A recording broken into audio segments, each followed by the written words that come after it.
Hey, you filthy animals. Welcome back to the Benny and Johnny Show. Today we're on location here in beautiful Deltona Beach, Florida. I'm here with the owner and creator of FBodyFutures.com, Jacob Hendricks. And today what we're wanting to do is go over his base model 6-cylinder Firebird. However, whoa, let's just pump the brakes, right? Before you start booing, boring. This is not your regular run-of-the-mill 6-cylinder Firebird. This thing is hopped up. You know, one thing I think we do as car enthusiasts a little bit too much, and I personally did it to Jacob, was when he was telling me about building a 6-cylinder, I told him, pump the brakes, stop, don't do it. LS swap. LS swap, or just get a V8 car. And guys, I was wrong, vehemently wrong. We are busting down the younger guys way too much on that type of thing. It shouldn't be happening. We need to encourage them, right? Because once you see this car, you'll realize the artistic creativity that we need within the hobby, right? So if someone says, hey, I want to hop up a V6 car, maybe encourage them. If they say, hey, what can I do to swap out a 6-cylinder to a V8? Don't tell them just to buy the V8. Let them turn wrenches, right? Because that's half the posts on most forums. The other half are guys just bashing the new generation because they don't know how to turn a wrench. Yeah. But every time they say, hey, how can I turn a wrench, or here's a project I want to work on, they say, just buy it. Just buy it. Be done with it. That's horrible. So, without further ado, Jacob, can you tell us about this car and how it started? This is the base model. Base model. The only thing it had was the ground effect kit, which is currently off for paint and body. But it was base model, naturally aspirated 6-cylinder with a automatic 4L60 unit. Okay. Is that V6 the 3.4 or 3.8? It is the 3.8. Did they ever have 3.4s in them? They had a 3.4 in the early 90s for the LT1 style cars. Okay. And then as well as some of the late model third gens had a 3.4. Okay. So the first thing you did to this was the transmission, right? Yes, that was nice. a big first step along the way. All right. So it was the A4, and now, as you can see, it has a ta-da, T5 World Class. T5 World Class. So that sounds like a pretty cool mod to me. Say somebody's wanting to do that. What does it take? So, what are the parts list? If you go with just like a stock loadout, you're gonna be about $900 plus your time, as long as you can do it yourself. It's nothing crazy. Okay. If you want to go a little more crazy like I did and beef it up, you can throw another $400 on there. Just get some carbon synchros, rebuild kit, new bearings, brass cup, brass shift pads, about $400, and Not you'd bad. be about stage 2, stage 3. So nice, $900 for, let's say they had a clean, parts car, news parts, stuff like that. What do they need if they're going out to the junkyard? What are they going to need to pick up? What you'll need to grab is you will obviously need the transmission and the bell housing. Right.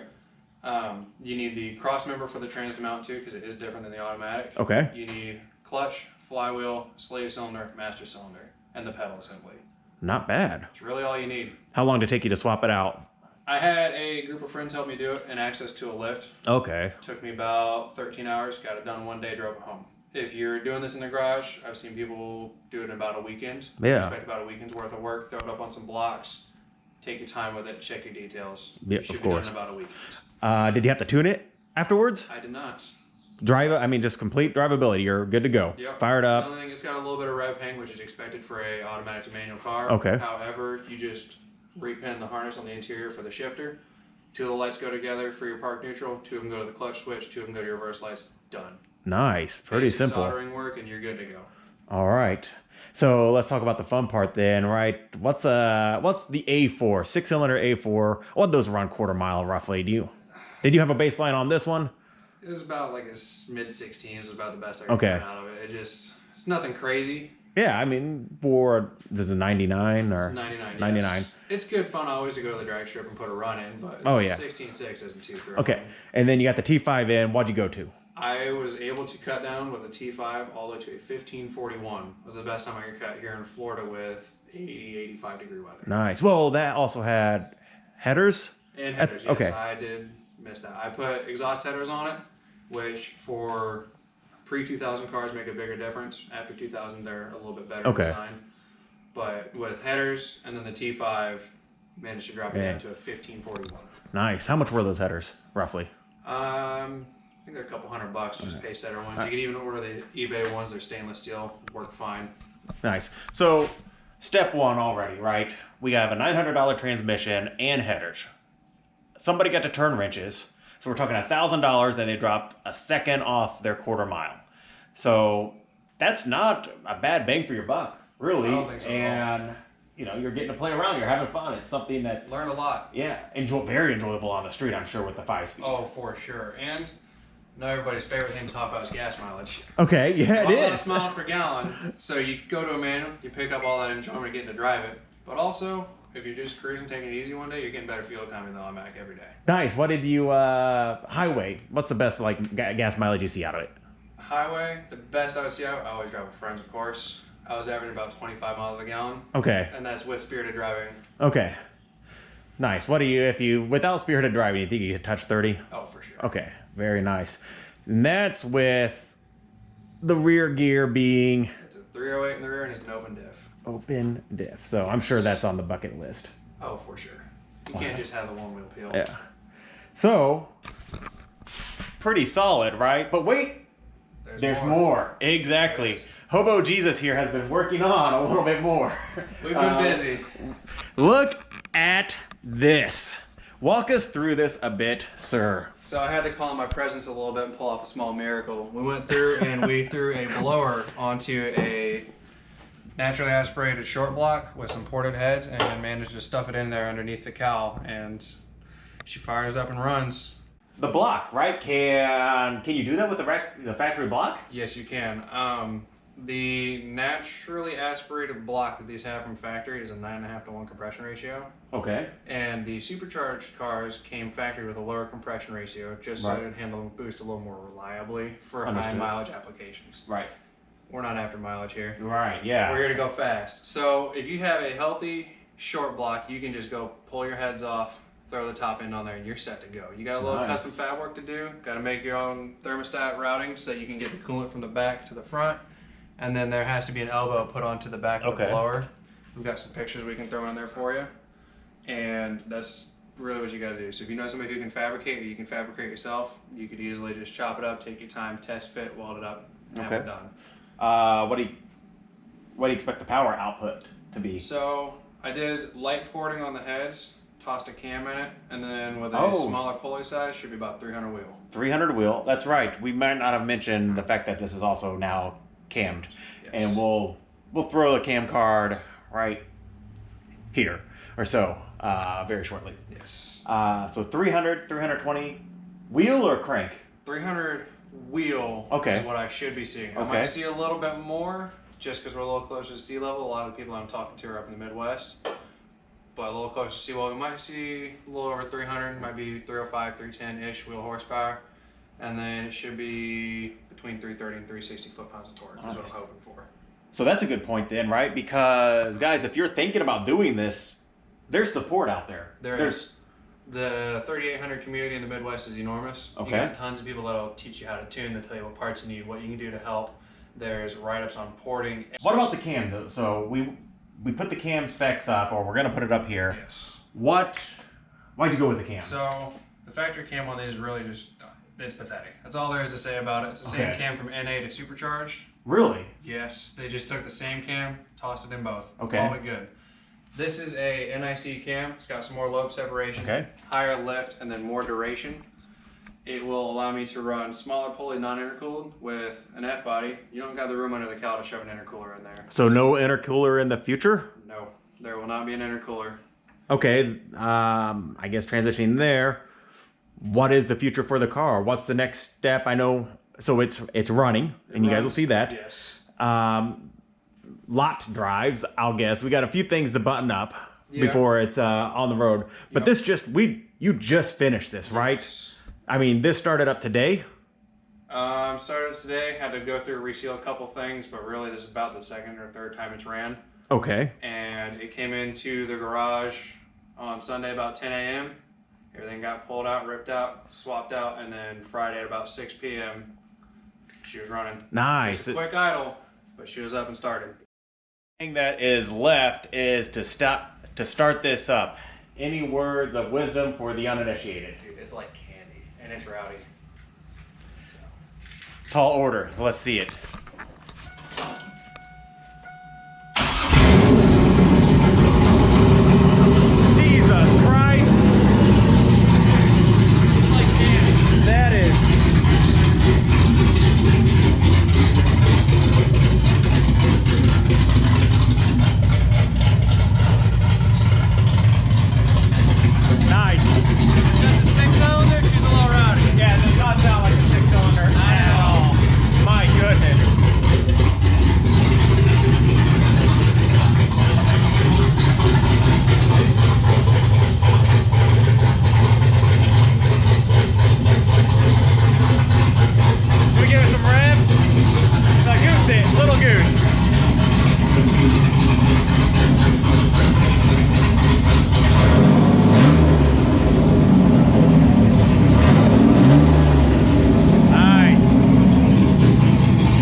Gang, this is without technical training, right? You're just a hobbyist. Yes.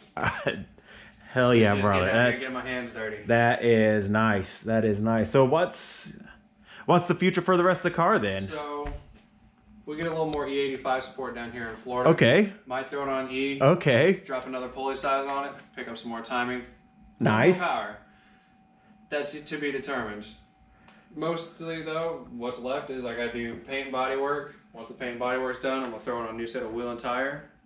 And a different hood would be nice. Those are factory wheels, but they're not for Firebird, are they? These are off of a Camaro. They are factory rims. I had the plain, like the anodized aluminum. Okay. They weren't that great. Yeah.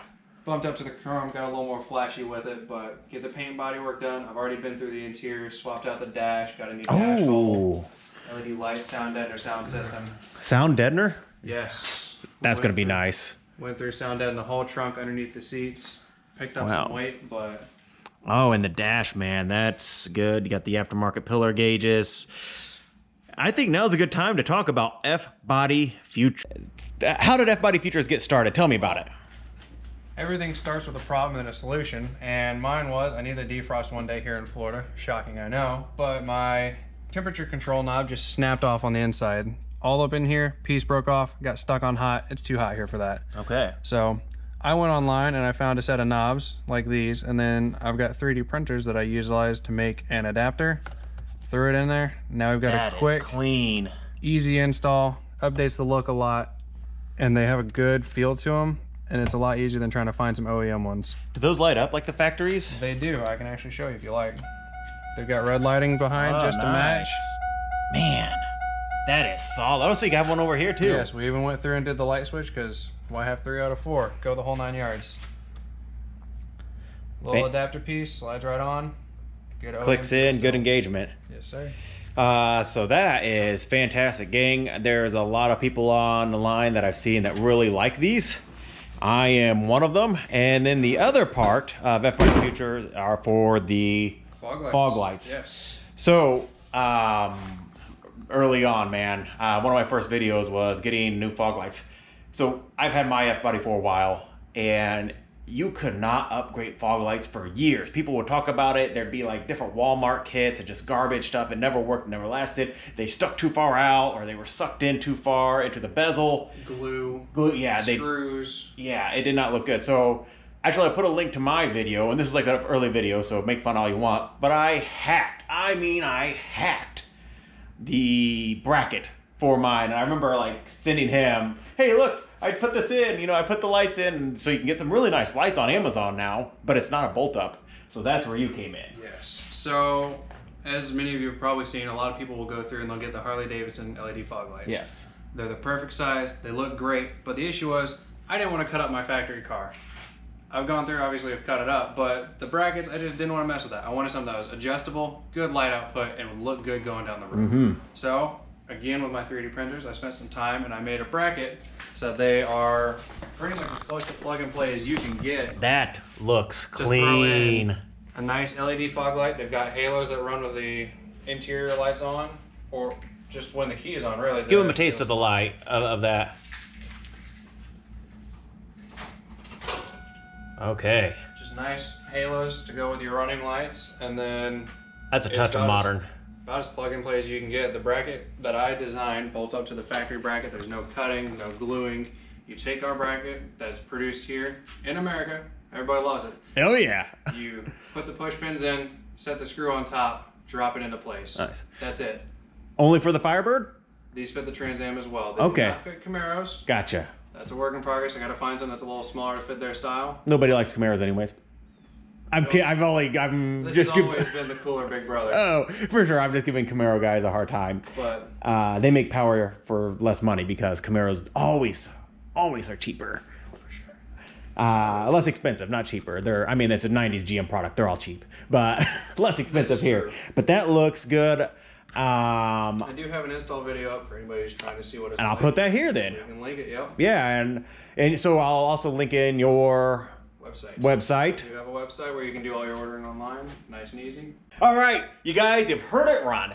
It sounds good. There's still some things that need to be taken care of before we can really put it around the block and let it rip.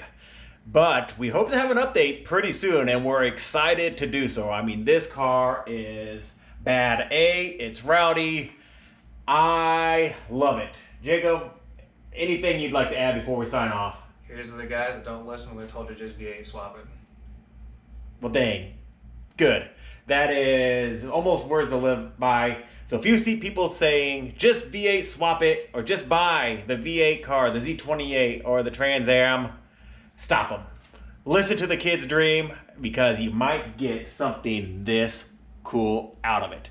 So, until next time, stay safe, show them your taillights.